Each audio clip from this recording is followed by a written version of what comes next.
Hi, I'm Jessica Smith and work for Bland's Nursery in West Jordan, Utah, and today we're talking all about trees and shrubs.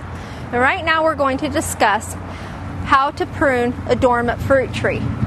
Well, first off, obviously we're not in the dormant season right now, but just to kind of give you a visual, we're just going to kind of go through the basics of it. First off, you're probably wondering why you prune in the dormant season. The reason for this is in the fall, the plant itself, the tree, as it loses its leaves, all that energy and nutrients are stored down into the trunk and the roots itself. So when you're pruning in the dormant season, all that energy is stored in the plants for it to utilize the next spring. It's also easier when it has no leaves to actually see what it is you're pruning. When you first purchase a fruit tree, you're going to concentrate more on the structure of the tree and rooting the tree, so that your pruning is what's most important those first few years. Don't worry about your fruit production, that'll come later on. Now, different types of pruning practices are needed.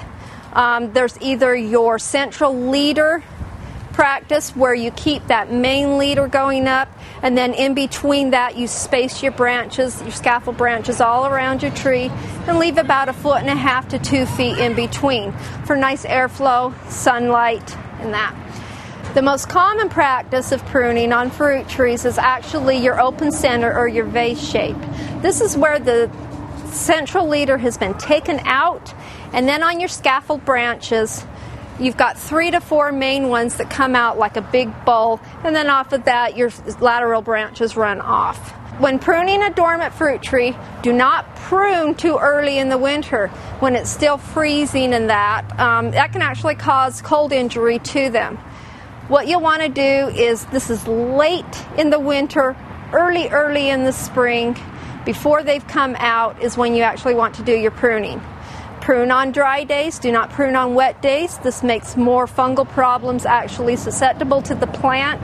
And always clean your tools after you're done using them with a Clorox or rubbing alcohol solution with water.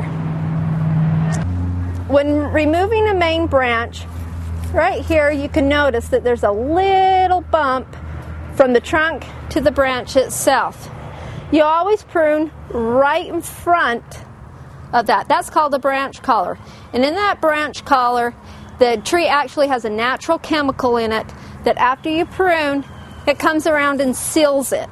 You don't need those sealing compounds. As long as it's proper pruning practices are taken care of, it's just basically a waste of your money. You don't need those compounds. Do not prune in the middle of the branch right there, leaving a stub. All that's going to do is that stub's going to rot out on you and only cause havoc. If your tree's got overgrown and it's an older tree that just has been neglected for many of years, I'd recommend that you actually contact your local certified arborist. Pruning practices, if they're done wrong, can actually be detrimental to the tree, so you'll get someone that knows what they're doing and what they're taking off.